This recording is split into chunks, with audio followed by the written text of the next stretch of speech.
ਬੱਚਿਓ, ਅਸੀਂ ਆਪਣੇ ਆਲੇ ਦੁਆਲੇ ਮੌਜੂਦ ਪਦਾਰਥਾਂ ਨੂੰ ਦੋ ਭਾਗਾਂ ਵਿੱਚ ਵੰਡ ਸਕਦੇ ਹਾਂ: ਸ਼ੁੱਧ ਪਦਾਰਥ ਅਤੇ ਮਿਸ਼ਰਣ।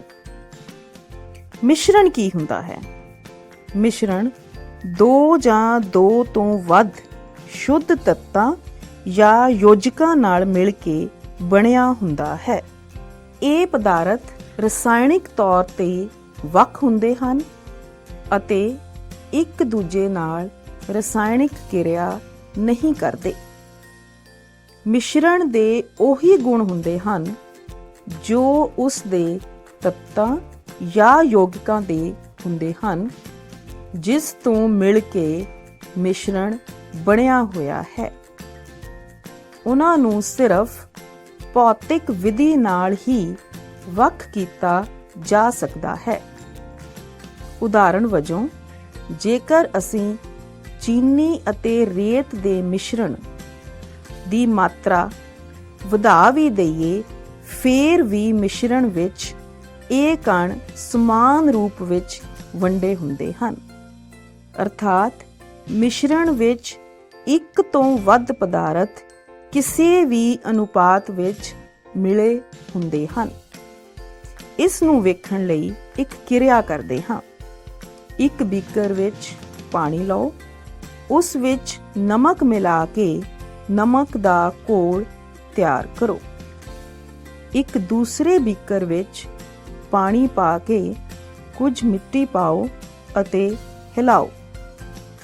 ਆਪਾਂ ਵੇਖਦੇ ਹਾਂ ਕਿ ਨਮਕ ਪਾਣੀ ਵਿੱਚ ਘੋਲ ਕੇ ਨਮਕ ਦਾ ਕੋਈ ਕਣ ਬੀਕਰ ਦੀ ਸਤ੍ਹਾ ਤੇ ਨਹੀਂ ਬੈਠਦਾ, ਜਦ ਕਿ ਮਿੱਟੀ ਪਾਣੀ ਦੇ ਘੋਲ ਵਿੱਚ ਕਈ ਠੋਸ ਕਣ ਬੀਕਰ ਦੀ ਸਤ੍ਹਾ ਤੇ ਬੈਠ ਜਾਂਦੇ ਹਨ। ਇਹ ਦਰਸਾਉਂਦੇ ਹਨ ਕਿ ਬਨਾਵਟ ਦੇ ਆਧਾਰ ਤੇ ਮਿਸ਼ਰਣ ਦੋ ਪ੍ਰਕਾਰ ਦੇ ਹੁੰਦੇ ਹਨ: ਸਮਅੰਗੀ ਮਿਸ਼ਰਣ ਅਤੇ ਵਿਖਮ ਅੰਗੀ ਮਿਸ਼ਰਣ। ਉਹ ਮਿਸ਼ਰਣ ਜਿਸ ਦੀ ਬਣਾਵਟ ਅਤੇ ਦਿੱਖ ਸਮਾਨ ਹੁੰਦੀ ਹੈ, ਉਹਨਾਂ ਨੂੰ ਸਮਅੰਗੀ ਮਿਸ਼ਰਣ ਜਾਂ ਘੋਲ ਆਖਦੇ ਹਨ। ਇਹ ਘੋਲ ਦੋ ਜਾਂ ਦੋ ਤੋਂ ਵੱਧ ਪਦਾਰਥਾਂ ਦਾ ਸਮਅੰਗੀ ਮਿਸ਼ਰਣ ਹੁੰਦਾ ਹੈ। ਇਸ ਘੋਲ ਦੇ ਵਧੇਰੇ ਭਾਗ ਨੂੰ ਘੋਲਕ ਅਤੇ ਘੱਟ ਭਾਗ ਨੂੰ ਘੁਲਿਤ ਕਹਿੰਦੇ ਹਨ। ਉਦਾਹਰਣ ਵਜੋਂ, ਪਾਣੀ ਦੇ ਘੋਲ ਵਿੱਚ ਨਮਕ ਘੁਲਿਤ ਹੈ ਅਤੇ ਪਾਣੀ ਘੋਲਕ ਹੈ। ਘੋਲਕ ਅਤੇ ਘੁਲਿਤ ਦੇ ਆਧਾਰ ਤੇ ਸਮਅੰਗੀ ਮਿਸ਼ਰਣ ਨੂੰ ਵੱਖ-ਵੱਖ ਭਾਗਾਂ ਵਿੱਚ ਵੰਡਿਆ ਗਿਆ ਹੈ। ਪਹਿਲਾ ਭਾਗ ਦ੍ਰਵ ਵਿੱਚ ਦ੍ਰਵ, ਦੂਸਰਾ ਭਾਗ ਦ੍ਰਵ ਵਿੱਚ ਠੋਸ, ਤੀਸਰਾ ਭਾਗ ਦ੍ਰਵ ਵਿੱਚ ਗੈਸ। ਪਾਣੀ ਅਤੇ ਸਿਰਕੇ ਦੇ ਘੋਲ ਵਿੱਚ ਪਾਣੀ ਘੋਲਕ ਹੈ ਅਤੇ ਸਿਰਕਾ ਘੁਲਿਤ ਹੈ। ਇਹ ਦੋਨੋਂ ਹੀ ਦ੍ਰਵ ਹਨ। ਇਸ ਕਰਕੇ ਇਹ ਦ੍ਰਵ ਘੋਲ ਵਿੱਚ ਦ੍ਰਵ ਦੀ ਉਦਾਹਰਣ ਹੈ। ਪਾਣੀ ਨਮਕ ਦੇ ਘੋਲ ਵਿੱਚ ਪਾਣੀ ਘੋਲਕ ਹੈ ਅਤੇ ਨਮਕ ਘੁਲਿਤ ਹੈ, ਜੋ ਕਿ ਠੋਸ ਹੈ। ਇਸ ਲਈ ਇਹ ਦ੍ਰਵ ਵਿੱਚ ਠੋਸ ਦੀ ਉਦਾਹਰਣ ਹੈ। ਇਸੇ ਤਰ੍ਹਾਂ ਸੋਡਾ ਪਾਣੀ, ਕੋਕ ਆਦਿ ਦ੍ਰਵ ਘੋਲ ਵਿੱਚ ਗੈਸ ਦੇ ਰੂਪ ਵਿੱਚ ਹਨ। ਇਹਨਾਂ ਵਿੱਚ ਕਾਰਬਨ ਡਾਈਆਕਸਾਈਡ ਗੈਸ ਘੁਲਿਤ ਅਤੇ ਪਾਣੀ ਘੋਲਕ ਹੈ। ਹਵਾ ਗੈਸ ਵਿੱਚ ਗੈਸ ਦਾ ਘੋਲ ਹੈ। ਬੱਚਿਓ, ਹੁਣ ਆਪਾਂ ਵਿਖਮ ਅੰਗੀ ਮਿਸ਼ਰਣ ਬਾਰੇ ਸਮਝਦੇ ਹਾਂ। ਨਿਲੰਬਨ ਅਤੇ ਕੋਲਾਈਡ ਵਿਖਮ ਅੰਗੀ ਮਿਸ਼ਰਣ ਹਨ। ਵਿਖਮ ਅੰਗੀ ਘੋਲ ਜੋ ਠੋਸ ਦ੍ਰਵ ਵਿੱਚ ਖਿਲਰ ਜਾਂਦਾ ਹੈ, ਨਿਲੰਬਨ ਅਖਵਾਉਂਦਾ ਹੈ। ਨਿਲੰਬਨ ਇੱਕ ਵਿਖਮ ਅੰਗੀ ਮਿਸ਼ਰਣ ਹੈ ਜਿਸ ਵਿੱਚ ਘੁਲਿਤ ਪਦਾਰਥ ਦੇ ਕਣ ਨਹੀਂ ਘੁਲਦੇ। ਇਹ ਕਣ ਪੂਰੇ ਮਾਧਿਅਮ ਦੇ ਵਿੱਚ ਨਿਲੰਬਿਤ ਰਹਿੰਦੇ ਹਨ। ਇਹ ਨਿਲੰਬਿਤ ਕਣ ਅੱਖਾਂ ਨਾਲ ਵੀ ਵੇਖੇ ਜਾ ਸਕਦੇ ਹਨ। ਉਦਾਹਰਣ ਵਜੋਂ ਮਿੱਟੀ ਅਤੇ ਪਾਣੀ ਦਾ ਘੋਲ। ਹੁਣ ਆਪਾਂ ਕੋਲਾਇਡ ਦੀ ਗੱਲ ਕਰਾਂਗੇ। ਕੋਲਾਇਡ ਦੇ ਕਣ ਘੋਲ ਵਿੱਚ ਸਮਾਨ ਰੂਪ ਵਿੱਚ ਫੈਲੇ ਹੁੰਦੇ ਹਨ। ਨਿਲੰਬਨ ਦੀ ਬਜਾਏ ਕਣਾਂ ਦਾ ਆਕਾਰ ਛੋਟਾ ਹੋਣ ਦੇ ਕਾਰਨ ਇਹ ਮਿਸ਼ਰਣ ਸਮਅੰਗੀ ਜਾਪਦਾ ਹੈ। ਉਦਾਹਰਣ ਵਜੋਂ ਦੁੱਧ। ਕੋਲਾਇਡ ਕਣਾਂ ਦੇ ਛੋਟੇ ਆਕਾਰ ਦੇ ਕਾਰਨ ਅਸੀਂ ਇਹਨਾਂ ਨੂੰ ਅੱਖ ਨਾਲ ਨਹੀਂ ਵੇਖ ਸਕਦੇ, ਪਰ ਇਹਨਾਂ ਕਣਾਂ ਦੀ ਮੌਜੂਦਗੀ ਇਲੈਕਟ੍ਰੋਨ ਸੂਖਮਦਰਸ਼ੀ ਜਾਂ ਅਲਟਰਾ ਸੂਖਮਦਰਸ਼ੀ ਨਾਲ ਮਹਿਸੂਸ ਕੀਤੀ ਜਾ ਸਕਦੀ ਹੈ। ਆਓ ਆਪਾਂ ਜਾਣੀਏ ਪ੍ਰਕਾਸ਼ ਦਾ ਸਮਅੰਗੀ ਅਤੇ ਬਿਖਮ ਅੰਗੀ ਮਿਸ਼ਰਣਾਂ ਤੇ ਪ੍ਰਭਾਵ। ਆਪਾਂ ਵੇਖਦੇ ਹਾਂ ਕਿ ਪ੍ਰਕਾਸ਼ ਕਿਸੇ ਕੋਲਾਇਡਲ ਘੋਲ ਨੂੰ ਕਿਵੇਂ ਪ੍ਰਭਾਵਿਤ ਕਰਦਾ ਹੈ। ਜਦੋਂ ਇੱਕ ਬੀਕਰ ਵਿੱਚ ਅਸੀਂ ਇੱਕ ਅੰਡੇ ਦੇ ਸਫੈਦ ਭਾਗ ਨੂੰ ਪਾਉਂਦੇ ਹਾਂ ਅਤੇ ਥੋੜਾ ਜਿਹਾ ਪਾਣੀ ਅਸੀਂ ਅੰਡੇ ਦੇ ਸਫੈਦ ਭਾਗ ਦਾ ਕੋਲਾਇਡਲ ਘੋਲ ਪ੍ਰਾਪਤ ਕਰਦੇ ਹਾਂ। ਇੱਕ ਟਾਰਚ ਦੀ ਸਹਾਇਤਾ ਨਾਲ ਜਦੋਂ ਅਸੀਂ ਪ੍ਰਕਾਸ਼ ਦਾ ਬੀਮ ਬੀਕਰ ਤੇ ਪਾਉਂਦੇ ਹਾਂ ਤਾਂ ਕੋਲਾਇਡਲ ਕਣ ਪ੍ਰਕਾਸ਼ ਦੀ ਕਿਰਨ ਨੂੰ ਆਸਾਨੀ ਨਾਲ ਖਿਲਾਰ ਦਿੰਦੇ ਹਨ,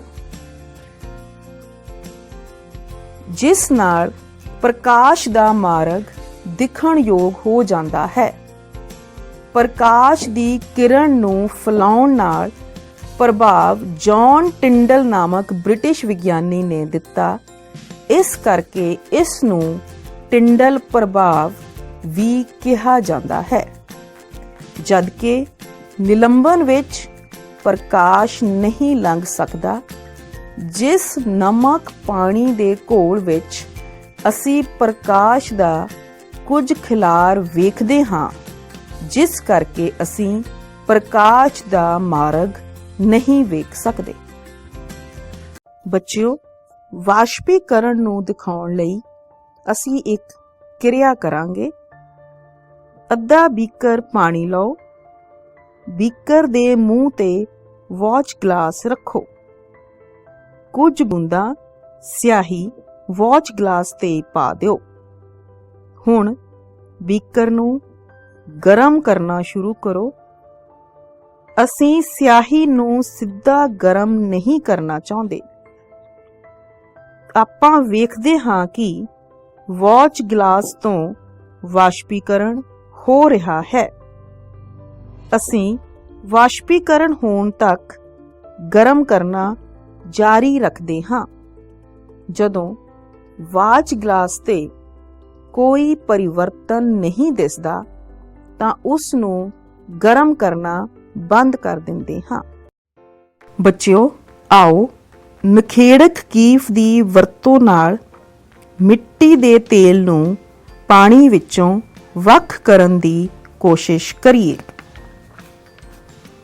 ਮਿੱਟੀ ਦੇ ਤੇਲ ਅਤੇ ਪਾਣੀ ਦੇ ਮਿਸ਼ਰਣ ਨੂੰ ਇੱਕ ਨਖੇੜਕ ਕੀਫ ਵਿੱਚ ਪਾਓ।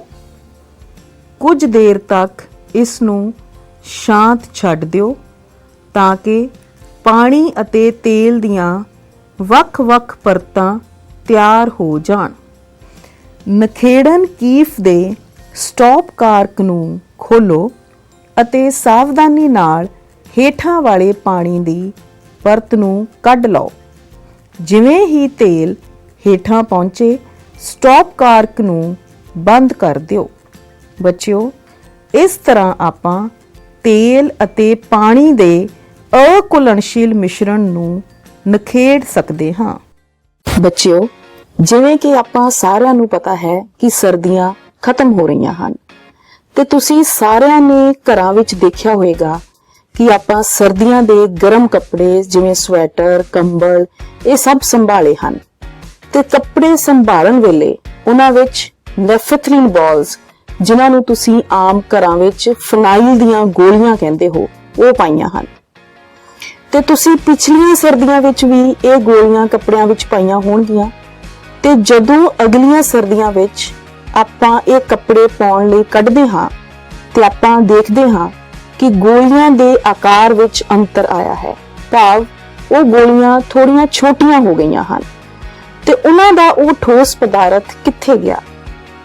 ਤੁਸੀਂ ਵੇਖੋਗੇ ਕਿ ਤੁਹਾਡੇ ਕੱਪੜਿਆਂ ਵਿੱਚੋਂ ਨੈਫਥਲੀਨ ਬਾਲਸ ਦੀ ਸਮੈਲ ਆ ਰਹੀ ਹੈ। ਇਹਦਾ ਮਤਲਬ ਉਹ ਠੋਸ ਪਦਾਰਥ ਜੋ ਹੈ ਉਹ ਵਾਸ਼ਿਪ ਬਣ ਕੇ ਕੱਪੜਿਆਂ ਵਿੱਚ ਸਮਾ ਗਿਆ।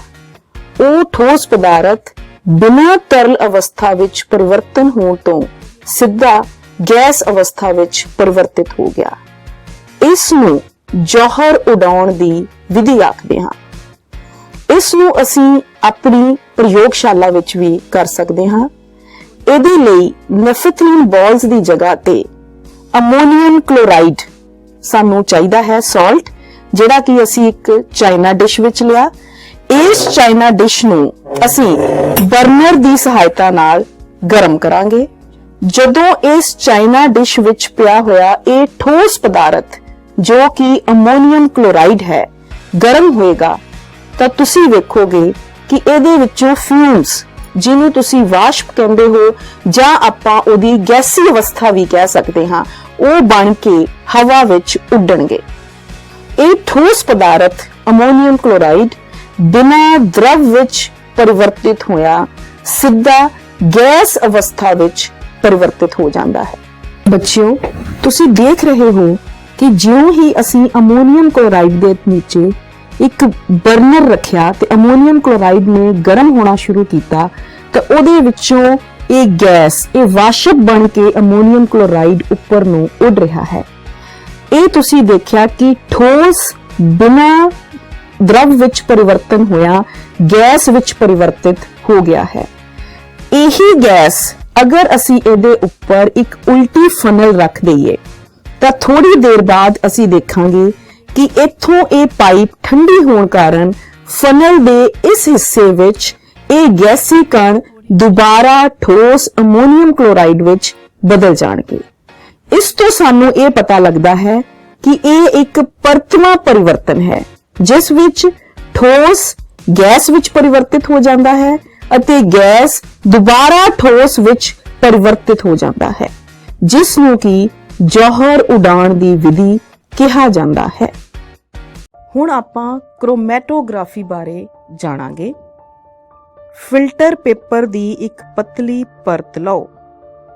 ਇਸ ਦੇ ਹੇਠਲੇ ਸਿਰੇ ਤੋਂ 3 ਸੈਂਟੀਮੀਟਰ ਉੱਤੇ ਪੈਨਸਿਲ ਨਾਲ ਇੱਕ ਰੇਖਾ ਖਿੱਚ ਲਓ। ਉਸ ਰੇਖਾ ਉੱਤੇ ਪਾਣੀ ਵਿੱਚ ਘੁਲਣਸ਼ੀਲ ਕਾਲੀ ਸਿਆਹੀ ਦੀ ਇੱਕ ਬੂੰਦ ਲਗਾਓ ਅਤੇ ਹੁਣ ਇਸ ਨੂੰ ਸੁੱਕਣ ਲਈ ਰੱਖ ਦਿਓ। ਜਾਰ, ਬੀਕਰ ਜਾਂ ਕਿਸੇ ਪਰਖ ਨਲੀ ਵਿੱਚ ਪਾਣੀ ਲਓ। ਇਸ ਵਿੱਚ ਇਸ ਫਿਲਟਰ ਪੇਪਰ ਨੂੰ ਇਸ ਤਰ੍ਹਾਂ ਰੱਖੋ ਕਿ ਉਹ ਪਾਣੀ ਦੀ ਸਤ੍ਹਾ ਤੋਂ ਠੀਕ ਉੱਤੇ ਰਹੇ। ਹੁਣ ਇਸ ਨੂੰ ਇਵੇਂ ਹੀ ਸ਼ਾਂਤ ਛੱਡ ਦਿਓ। ਜਿਉਂ ਹੀ ਪਾਣੀ ਫਿਲਟਰ ਪੇਪਰ ਤੇ ਉੱਪਰ ਵੱਲ ਉੱਠੇਗਾ, ਇਹ ਡਾਈ ਦੇ ਜਾਂ ਸਿਆਹੀ ਦੇ ਕਣਾਂ ਨੂੰ ਵੀ ਆਪਣੇ ਨਾਲ ਲੈ ਜਾਂਦਾ ਹੈ। ਸਿਆਹੀ 2 ਜਾਂ 2 ਤੋਂ ਵੱਧ ਰੰਗਾਂ ਦਾ ਮਿਸ਼ਰਣ ਹੁੰਦਾ ਹੈ। ਰੰਗ ਵਾਲਾ ਘਟਕ ਜਿਹੜਾ ਪਾਣੀ ਵਿੱਚ ਵਧੇਰੇ ਘੁਲਣਸ਼ੀਲ ਹੈ, ਤੇਜ਼ੀ ਨਾਲ ਉੱਪਰ ਉੱਠਦਾ ਹੈ ਅਤੇ ਇਸ ਤਰ੍ਹਾਂ ਰੰਗਾਂ ਦਾ ਨਿਖੇੜਨ ਸੰਭਵ ਹੋ ਜਾਂਦਾ ਹੈ। ਬੱਚਿਓ, ਆਓ ਆਪਾਂ ਮਿਸ਼ਰਣ ਦੇ ਘਟਕਾਂ ਦਾ ਨਿਖੇੜਨ ਕਰਨ ਦੀ ਅਗਲੀ ਵਿਧੀ ਬਾਰੇ ਜਾਣੀਏ।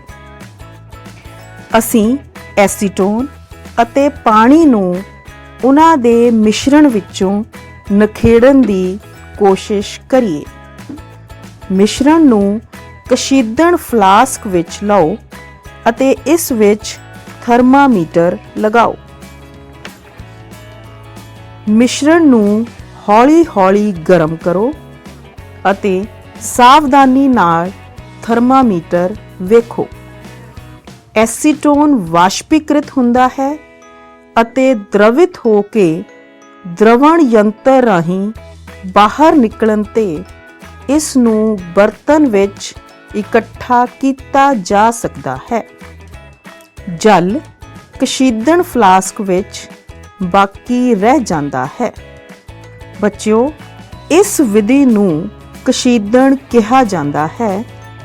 ਇਸ ਦੀ ਵਰਤੋਂ ਅਜਿਹੇ ਮਿਸ਼ਰਣ ਨੂੰ ਨਖੇੜਨ ਲਈ ਕੀਤੀ ਜਾਂਦੀ ਹੈ ਜੋ ਵਿਘਟਿਤ ਹੋਏ ਬਿਨਾਂ ਉਬਾਲਦੇ ਹਨ ਅਤੇ ਇਹਨਾਂ ਦੇ ਘਟਕਾਂ ਦੇ ਉਬਾਲ ਦਰਜਿਆਂ ਵਿੱਚ ਵਧੇਰੇ ਅੰਤਰ ਹੁੰਦਾ ਹੈ। ਦੋ ਜਾਂ ਦੋ ਤੋਂ ਵੱਧ ਘੁਲਣਸ਼ੀਲ ਦਰਵਾਂ ਜਿਨ੍ਹਾਂ ਦੇ ਉਬਾਲ ਦਰਜਿਆਂ ਵਿੱਚ ਅੰਤਰ 25 ਕੈਲਵਿਨ ਤੋਂ ਘੱਟ ਹੁੰਦਾ ਹੈ, ਮਿਸ਼ਰਣ ਨੂੰ ਨਖੇੜਨ ਲਈ ਅੰਸ਼ਿਕ ਕਸ਼ੀਦਣ ਵਿਧੀ ਦੀ ਵਰਤੋਂ ਕੀਤੀ ਜਾਂਦੀ ਹੈ। ਆਓ ਬੱਚਿਓ, ਹੁਣ ਅਸੀਂ ਕਾਪਰ ਸਲਫੇਟ ਦੇ ਰਵੇ ਬਣਾਉਣ ਬਾਰੇ ਜਾਣੀਏ। ਇਸ ਦੇ ਲਈ ਸਾਨੂੰ ਧਾਗਾ, ਕਾਪਰ ਸਲਫੇਟ ਦਾ ਸੰਤ੍ਰਿਪਤ ਘੋਲ ਅਤੇ ਕਾਪਰ ਸਲਫੇਟ ਪਾਊਡਰ ਦੀ ਲੋੜ ਪਏਗੀ। ਬੱਚਿਓ, ਸਭ ਤੋਂ ਪਹਿਲਾਂ ਕਾਪਰ ਸਲਫੇਟ ਦਾ ਸੁਪਰ ਸੰਤ੍ਰਿਪਤ ਘੋਲ ਤਿਆਰ ਕਰਾਂਗੇ। ਇਸ ਲਈ ਸਾਨੂੰ ਸਭ ਤੋਂ ਪਹਿਲਾਂ ਬਰਨਰ ਨੂੰ ਬਾਲਣਾ ਪਵੇਗਾ ਅਤੇ ਉਸ ਉੱਪਰ ਬੀਕਰ ਵਿੱਚ ਕਾਪਰ ਸਲਫੇਟ ਦਾ ਸੰਤ੍ਰਿਪਤ ਘੋਲ ਰੱਖੋ। ਹੁਣ ਇਸ ਵਿੱਚ ਕਾਪਰ ਸਲਫੇਟ ਦਾ ਪਾਊਡਰ ਉਦੋਂ ਤੱਕ ਪਾਉਂਦੇ ਜਾਓ ਜਦੋਂ ਤੱਕ ਇਹ ਘੁਲਣਾ ਬੰਦ ਨਾ ਹੋ ਜਾਵੇ। ਬੱਚਿਓ, ਇਸ ਤੋਂ ਤੁਹਾਨੂੰ ਇਹ ਵੀ ਪਤਾ ਲੱਗਦਾ ਹੈ ਕਿ ਤਾਪ ਵਧਣ ਨਾਲ ਪਦਾਰਥਾਂ ਦੀ ਘੁਲਣਸ਼ੀਲਤਾ ਵੱਧ ਜਾਂਦੀ ਹੈ। ਹੁਣ ਇੱਕ ਪੈਨਸਿਲ ਉੱਤੇ ਧਾਗਾ ਬੰਨ੍ਹ ਕੇ ਖਾਲੀ ਬੀਕਰ ਵਿੱਚ ਲਟਕਾਓ। ਇਹ ਧਾਗਾ ਰਵਿਆਂ ਨੂੰ ਕੇਂਦਰਿਤ ਕਰਨ ਲਈ ਸਹਾਇਕ ਹੋਵੇਗਾ। ਹੁਣ ਕਾਪਰ ਸਲਫੇਟ ਦਾ ਸੁਪਰ ਸੰਤ੍ਰਿਪਤ ਘੋਲ ਇਸ ਖਾਲੀ ਬੀਕਰ ਵਿੱਚ ਪਾ ਦਿਓ। ਹੁਣ ਇਸ ਬੀਕਰ ਨੂੰ ਕੁਝ ਦਿਨਾਂ ਲਈ ਬਿਨਾਂ ਹਿਲਾਏ ਪਿਆ ਰਹਿਣ ਦਿਓ। ਬੱਚਿਓ, ਕੁਝ ਦਿਨਾਂ ਬਾਅਦ ਅਸੀਂ ਵੇਖਾਂਗੇ ਕਿ ਧਾਗੇ ਦੇ ਉੱਪਰ ਕਾਪਰ ਸਲਫੇਟ ਦੇ ਬਹੁਤ ਖੂਬਸੂਰਤ ਰਵੇ ਇਕੱਠੇ ਹੋ ਗਏ ਹਨ। ਤੱਤ ਪਦਾਰਥ ਦਾ ਉਹ ਮੂਲ ਰੂਪ ਹੈ ਜਿਸ ਨੂੰ ਰਸਾਇਣਿਕ ਪ੍ਰਤੀਕਿਰਿਆ ਨਾਲ ਹੋਰ ਪਦਾਰਥਾਂ ਵਿੱਚ ਵੰਡਿਆ ਨਹੀਂ ਜਾ ਸਕਦਾ। ਤੱਤਾਂ ਨੂੰ ਆਮ ਤੌਰ ਤੇ ਧਾਤ, ਅਧਾਤ ਅਤੇ ਉਪ ਧਾਤ ਵਿੱਚ ਵਰਗੀਕ੍ਰਿਤ ਕੀਤਾ ਜਾ ਸਕਦਾ ਹੈ। ਆਓ ਹੁਣ ਆਪਾਂ ਧਾਤਾਂ ਦੇ ਗੁਣਾਂ ਬਾਰੇ ਜਾਣੀਏ। ਇਹ ਚਮਕੀਲੀਆਂ ਹੁੰਦੀਆਂ ਹਨ। ਇਹ ਚਾਂਦੀ ਵਰਗੀਆਂ ਸਫੇਦ ਜਾਂ ਸੋਨੇ ਵਰਗੀਆਂ ਪੀਲੀਆਂ ਹੁੰਦੀਆਂ ਹਨ। ਧਾਤਾਂ ਤਾਪ ਅਤੇ ਬਿਜਲੀ ਦੀਆਂ ਸੁਚਾਲਕ ਹੁੰਦੀਆਂ ਹਨ। ਇਹ ਖਿੱਚਣਯੋਗ ਹੁੰਦੀਆਂ ਹਨ ਅਤੇ ਇਹਨਾਂ ਨੂੰ ਤਾਰ ਦੇ ਰੂਪ ਵਿੱਚ ਖਿੱਚਿਆ ਜਾ ਸਕਦਾ ਹੈ। ਇਹ ਕੁਟੀਣਯੋਗ ਹੁੰਦੀਆਂ ਹਨ। ਇਹਨਾਂ ਨੂੰ ਕੁੱਟ ਕੇ ਪਤਲੀਆਂ ਚਾਦਰਾਂ ਵਿੱਚ ਢਾਲਿਆ ਜਾ ਸਕਦਾ ਹੈ। ਇਹ ਆਵਾਜ਼ ਪੈਦਾ ਕਰਦੀਆਂ ਹਨ। ਸੋਨਾ, ਚਾਂਦੀ, ਤਾਂਬਾ, ਲੋਹਾ, ਸੋਡੀਅਮ, ਪੋਟਾਸ਼ੀਅਮ ਧਾਤਾਂ ਦੀਆਂ ਉਦਾਹਰਨਾਂ ਹਨ। ਅਧਾਤਾਂ ਦੇ ਗੁਣਾਂ ਬਾਰੇ ਜਾਣਕਾਰੀ ਲਈਏ। ਇਹ ਵੱਖ-ਵੱਖ ਰੰਗਾਂ ਦੀਆਂ ਹੁੰਦੀਆਂ ਹਨ। ਅਧਾਤਾਂ ਤਾਪ ਅਤੇ ਬਿਜਲੀ ਦੀਆਂ ਕੁਚਾਲਕ ਹੁੰਦੀਆਂ ਹਨ। ਇਹ ਚਮਕੀਲੀਆਂ, ਖਿੱਚਣਯੋਗ ਪ੍ਰਤੀਧੁਨੀਪੂਰਨ ਅਤੇ ਕੁਟੀਨਯੋਗ ਨਹੀਂ ਹੁੰਦੀਆਂ। ਉਦਾਹਰਣ ਦੇ ਤੌਰ ਤੇ ਹਾਈਡਰੋਜਨ, ਆਕਸੀਜਨ, ਕਾਰਬਨ, ਬ੍ਰੋਮੀਨ, ਕਲੋਰੀਨ ਅਧਾਤਾਂ ਹਨ। ਕੁਝ ਤੱਤ ਧਾਤਾਂ ਅਤੇ ਅਧਾਤਾਂ ਵਿਚਲੇ ਗੁਣਾਂ ਨੂੰ ਦਰਸਾਉਂਦੇ ਹਨ, ਜਿਨ੍ਹਾਂ ਨੂੰ ਉਪਧਾਤ ਕਿਹਾ ਜਾਂਦਾ ਹੈ, ਜਿਵੇਂ ਕਿ ਬੋਰੌਨ, ਸਿਲੀਕੌਨ, ਜਰਮੇਨੀਅਮ ਆਦਿ।